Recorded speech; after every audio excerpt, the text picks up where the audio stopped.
રાધે રાધે, જય સિયારામ. આપણે શ્રી શ્રી ગયા પ્રસાદ પંડિતજીનું ચરિત્ર ચાલે છે, પણ એની તૈયારી મારાથી આજે થઈ નથી શકી, એટલે હું થોડુંક હનુમાનજી વિશે આપને બતાવીશ આજે. હા હનુમાનજી જ્યારે અશોક વાટિકામાં સીતાજીને મળે છે, ત્યારે હનુમાનજીને એક ચિંતા હતી કે સીતાજી મને ઓળખશે કઈ રીતે. હા કારણ કે સીતાજીએ કોઈ દી હનુમાનજીને નહોતા જોયા અને હનુમાનજીએ સીતાજીને નહોતા જોયા. હા એટલે હનુમાનજી વિચારતા હતા કે માતા સીતા મને ઓળખશે કઈ રીતે. અંતે હનુમાનજીએ એક ઉપાય કર્યો. હા સરસ મજાનો હનુમાનજી ઉપાય કરે છે કે રામે જે વીંટી આપી એ વીંટી હું સીતાજીને આપું, હા એટલે સીતાજી મને ઓળખી જશે. હા એટલે હનુમાનજીએ એ જે વીંટી હતી એ વીંટીનો ઘા સીતાજી પાસે કરી દીધો. હા તો અહીંયા કેટલો સરસ મજાનો ભાવ આપે છે કે જીવ ભક્તિ દેવીને શું આપી શકે. ભક્તિ દેવીને આપવા માટે જીવ પાસે શું છે, તો કે કાંઈ દેવા જેવું નથી. ભગવાને જે આપ્યું છે એ જ આપી શકે, બીજું કાંઈ આપી શકે નહીં. બિલકુલ વાહ. કારણ કે હનુમાનજી પાસે કાંઈ દેવાનું નહોતું. રામે જે વીંટી આપી એ વીંટી સિવાય કાંઈ દેવા જેવું નહોતું. આમાંથી એ ભાવ પ્રગટ થાય છે કે રામે જે આપણે આપ્યું ને એ જ આપણે ભગવાનને અર્પણ કરી શકીએ છીએ. બીજું આપણા બાપનું કાંઈ છે નહીં કે આપણે ભગવાનને અર્પણ કરીએ. હા આપણું કાંઈ છે જ નહીં તો શું અર્પણ કરશું. હા એટલે હનુમાનજીએ વીંટી આપી દીધી રામવાળી, અને વીંટી સીતાજીએ જોઈને એ વીંટી તો સીતાજી છે ને વિચારે છે કે આ કોઈ જાદુગરની માયા તો નથી ને, રાવણના કોઈ રાક્ષસની આ માયા તો નથી ને. આ વીંટી આ રીતે આવી ના તેને અવશ્ય રાવણ કઈક માયા કરવા માંગે છે હા કે જે માયાના કારણે હું ફસાઈ જાઉં. એટલે સીતાજીને પેલા તો થોડોક ધ્રાસકો પડ્યો. પછી પૂછ્યું કોણ છે આ વીંટી ઘા કરવા વાળું. કારણ કે સીતાજીને એક વાતની ખબર હતી કે મારા રામના નામ ઉપર કોઈ દી કઈ માયા ન હાલે. આ ભાવ સ્વામી રામસુખદાસજી આપે છે હા કે રામના નામ ઉપર માયા ચાલી શકે નહીં. રાવણે એકવાર રામનું કપાયેલું માથું મોકલ્યું હતું સીતાજીને કે જો રામને મેં મારી નાખ્યો છે, હવે મારી હારે લગ્ન કરી લે. હા તો સીતાજીએ થાળમાં જોયું તો થાળમાં રામનું કપાયેલું માથું હતું, પણ એ માયાનું માથું હતું. થોડીક વાર પછી સીતાજીને ખબર પડી ગઈ કે આ તો માયા છે. હા કહેવાનો ભાવ છે કે રામ ઉપર તો માયા ચાલી એમ. રામની વિશે તો માયા કરી ગયો રાવણ, પણ રામ નામની વીંટીમાં માયા કરી શકાય નહીં. એવું રામસુખદાસજી ભાવ આપે છે કે નામ એટલું મોટું છે કે નામ ઉપર કોઈ માયા હાલતી નથી. વાહ. ભગવાનનું નામ એટલું દિવ્ય છે, ચિન્મય છે કે એમાં કોઈ પણ પ્રકારની માયા હાલતી નથી. આવી વસ્તુ છે. તો સીતાજીને ખબર પડી કોક તો છે રામનો ભક્ત, મને રામ નામની વીંટી મૂકી. એટલે કીધું કોણ છે. તો હનુમાનજી આવ્યા ને તો પેલા તો સીતાજીએ મોઢું ફેરવી લીધું અને કીધું કોણ છો તું. તો કે હું રામજીનો સેવક છું. સીતાજી કે આ બધા રાક્ષસો એમ જ બોલી બોલીને મને છેતરે છે, હા એમ હું તમારા કોઈનો ભરોસો નહીં કરું. આ બધા મને એમનેમ જ બોલી બોલીને છેતરે છે. હા એમ તો કે હા. તો કે હું તમને એક ઓળખાણ આપું. હનુમાનજી કે તમે રામને કરુણા નિધાન કહીને બોલાવો છો ને, રામે આ મને કોડવડ આપ્યો છે કે. હા સીતાજી રામને કરુણા નિધાન કહીને બોલાવતા. કારણ કે ભારતની સ્ત્રી પોતાના પતિનું નામ મોઢેથી નથી લેતી, એટલે માતા સીતા રામજીને કરુણા નિધાન કહીને બોલાવતા. હા હનુમાનજી કહે કે તમે રામજીને કરુણા નિધાન કહીને બોલાવો છો ને, ત્યારે સીતાજીને એમ થઈ ગયું કે આ કોડવડ રાક્ષસોને ખબર હોય જ નહીં, આ તો મારા ને રામ વચ્ચે જ હતો. હા પછી સીતાજી હનુમાનજી તરફ જુએ છે, હનુમાનજીને આશીર્વાદ આપે છે. ખૂબ ખૂબ હનુમાનજી પ્રત્યે લગાવ દેખાડે છે સીતા માતા.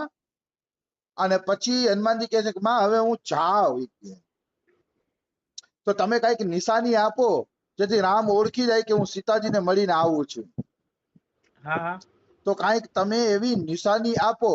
તો માતા સીતાએ પોતાના માથાની ચૂડામણી આપી દીધી. પોતાના માથાની ચૂડામણી આપી દીધી સીતાજી. હા તો માથાની ચૂડામણી આપી ને તો અહીંયા સંતો એવો ભાવ આપે છે કે રામે હાથની વીંટી આપી. રામે હાથની વીંટી આપી એનો ભાવ એવો છે કે હે સીતા, તું ગમે ત્યાં હોય, મારા અભય હાથ તારી ઉપર છે, તારો કોઈ વાળે વાંકો નહીં કરી શકે. હા અમે નવી ચોપડી લીધી, એમાં આ ભાવ છે બધાય. હા રામ એમ કે છે કે હે સીતા, મારા બે હાથ તારી ઉપર છે, કે તારો કોઈ વાળ પણ વાંકો નહીં કરી શકે.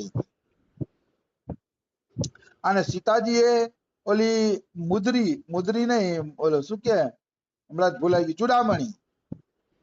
સીતાજીએ ચૂડામણી આપીને એમ કીધું કે હે રામ, તમારા હાથ મારા માથા ઉપર હોય તો મારું મસ્તક પણ તમારા ચરણોમાં ઝૂકેલું રહે છે. વાહ વાહ મારું મસ્તક પણ તમારા ચરણોમાં સદાય ઝૂકેલું રહેશે. આ છે સીતાજીની અને હનુમાનજીની ભેટના નવીન ભાવ. પછી એક ભાવ એવો આવે છે કે હનુમાનજી છે એ જીવ છે અને માતા સીતા છે ને એ ભક્તિ દેવી છે. હા તો જીવ જ્યારે ભક્તિ દેવીને શોધવા માટે નીકળે ત્યારે એને 3 માયાને પાર કરવી પડે: સત્વગુણ, રજોગુણ અને તમોગુણ. હા સત્વગુણ, રજોગુણ, તમોગુણ, આ 3 માયા એને હેરાન કરશે. વેલે જ વેલે હનુમાનજી કૂદકો મારીને સીતાજીને એટલે કે ભક્તિ દેવીને ગોતવા નીકળ્યા તો સાત્વિક માયા વચ્ચે આવી. સાત્વિક માયા હતી કોણ? આ સુરસા રાક્ષસી. હા આ સુરસા રાક્ષસી છે એ સાત્વિક માયા હતી.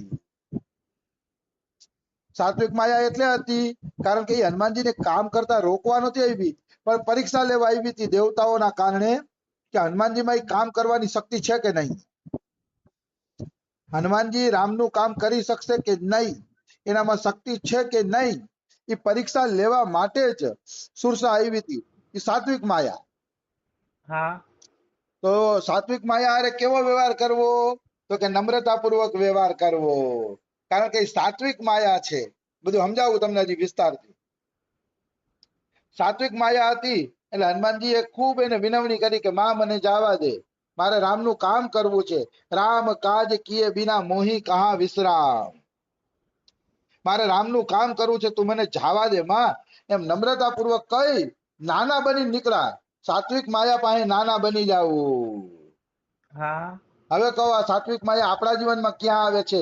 ભક્તિ દેવી પાસે જાતા રોકે છે. આપણે ધન દોલત મળવી, માન પ્રતિષ્ઠા મળવી, ઘરમાં રાત રચીલું, સુવિધા, આ તે ઐશ્વર્ય વધવું, આ છે સાત્વિક માયા.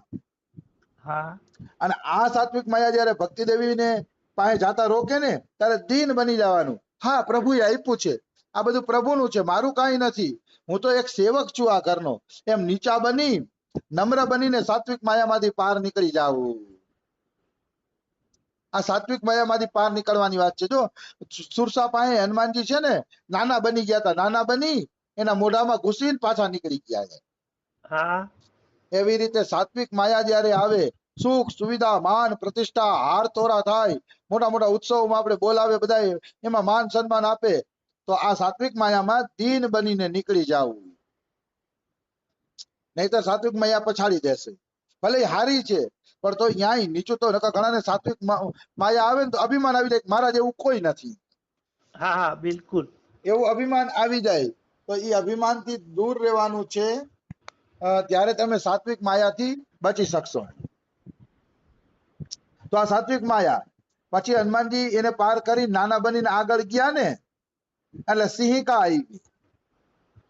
સિંહિકા સમુદ્રમાં જેનો પડછાયો પડે ને એનો પડછાયો પકડી લેતી, પડછાયો પકડી અને એ જીવને પોતાની તરફ ખેંચી લેતી, ખેંચીને ખાઈ જાતી.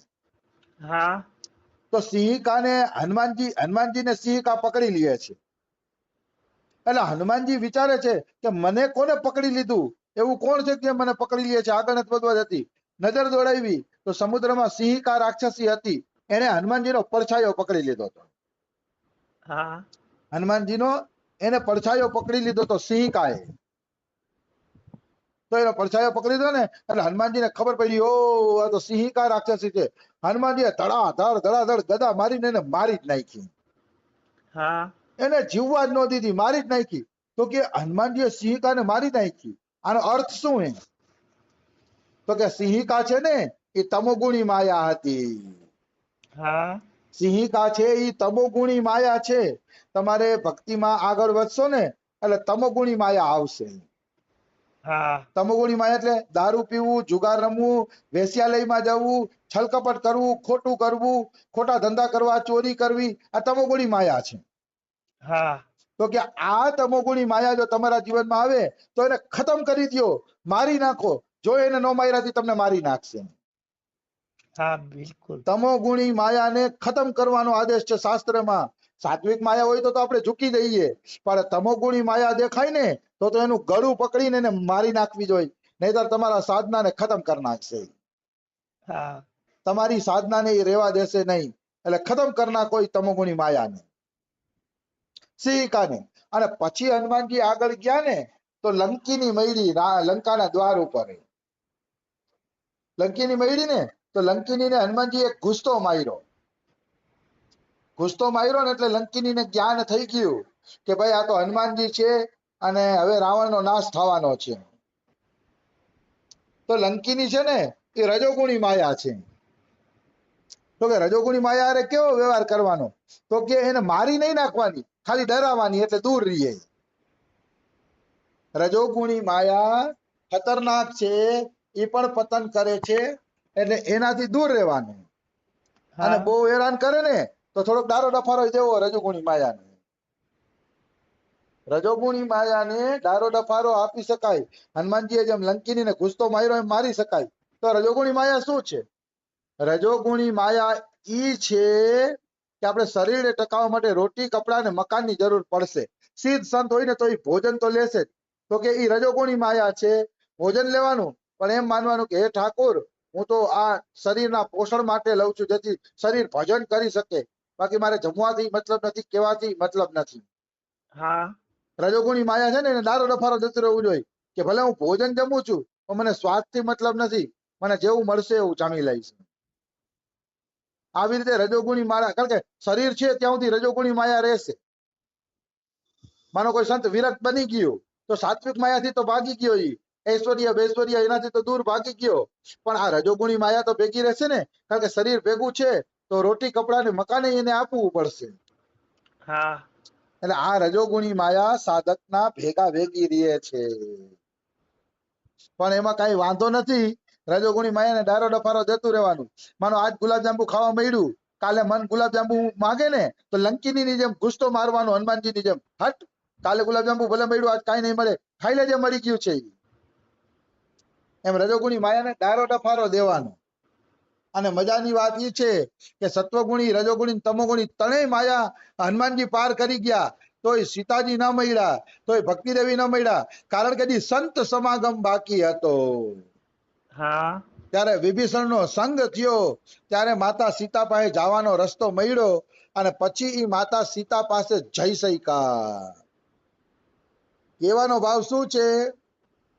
કહેવાનો ભાવ છે ભક્તિદેવી પાસે ત્યારે જ જવાય છે જ્યારે કોઈ સંતનો ભેટો થાય અને સંત રસ્તો બતાવે ત્યારે જવાય છે, ત્યાં સુધી જવાતું નથી. બિલકુલ. આવી વસ્તુ છે, સમજાણું? હા એટલે મજાની વાત ઈ છે કે હનુમાનજીને વિભીષણ મળ્યા, એમ જે સત્વગુણ, રજોગુણ, તમોગુણ થી પાર નીકળી જાય છે એને પછી સંત મળે છે, અને સંત મળ્યા પછી એનું કલ્યાણ થઈ જાય છે. હા નિશ્ચિત કલ્યાણ થઈ જાય છે. એમાં કોઈ એટલે કોઈ પણ પ્રકાર